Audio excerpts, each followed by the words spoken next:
beberapa peristiwa di tengah masyarakat itu, orang yang menikah kemudian cerai, kemudian mencari lagi istri atau suami, kemudian menikah lagi, kemudian cerai lagi, demikian dan seterusnya.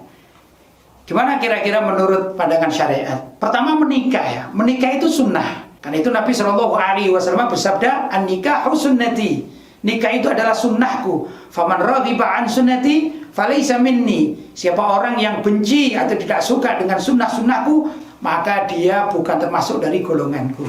Jadi menikah itu sunnah Rasul. Nah, dalam pernikahan itu ada juga kejadian terkadang perceraian. Itu lumrah di masyarakat. Tapi bukan berarti lumrah itu kemudian baik dilakukan, tidak. Nabi SAW juga mengatakan, abghadul halal indallahi at-talaq. Apa itu? Yang paling dibenci dalam urusan halal di hadapan Allah yaitu at-talaq, yaitu cerai. Maksudnya perceraian itu walaupun halal, tapi ternyata tidak disukai oleh Allah SWT, dibenci oleh Allah SWT. Karena itu ada orang yang menikah kemudian cerai, ini lumrah. Kalau ada masalah-masalah yang sangat krusial, cerai itu lumrah di masyarakat ya. Tapi yang menjadi masalah kalau ada orang misalnya suka menikah dan suka cerai, ya, wah ini aib.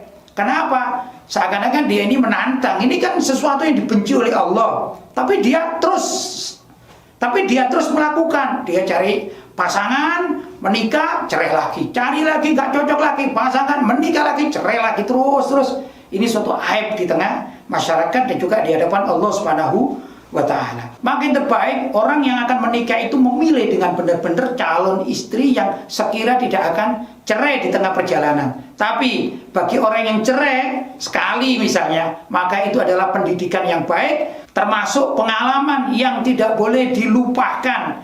Sehingga tatkala dia mencari jodoh lagi, bagaimana caranya dia mengemas dalam pernikahan yang kedua ini tidak akan pernah lagi terjadi cerai. Begitu yang terbaik. Tipsnya bagaimana? Yaitu di antara suami dan istri ini harus bisa mengalah.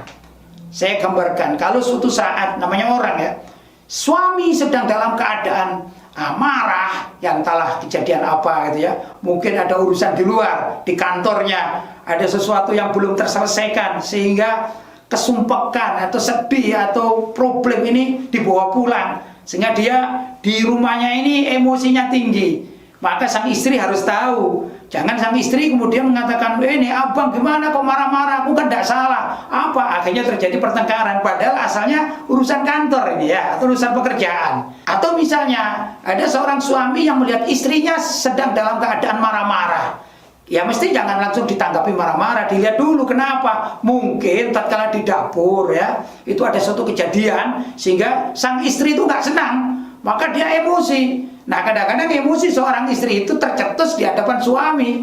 Nah mestinya sang suami yang pandai itu tidak langsung merespon, istri marah direspon marah, tidak begitu.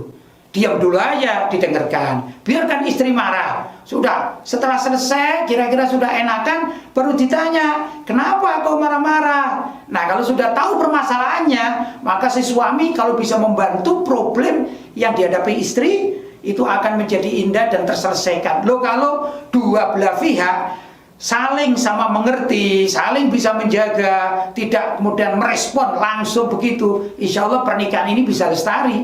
Dan itulah yang diharapkan di dalam Islam, bahwa suatu pernikahan akan lestari kalau memang bisa dikemas demikian rupa.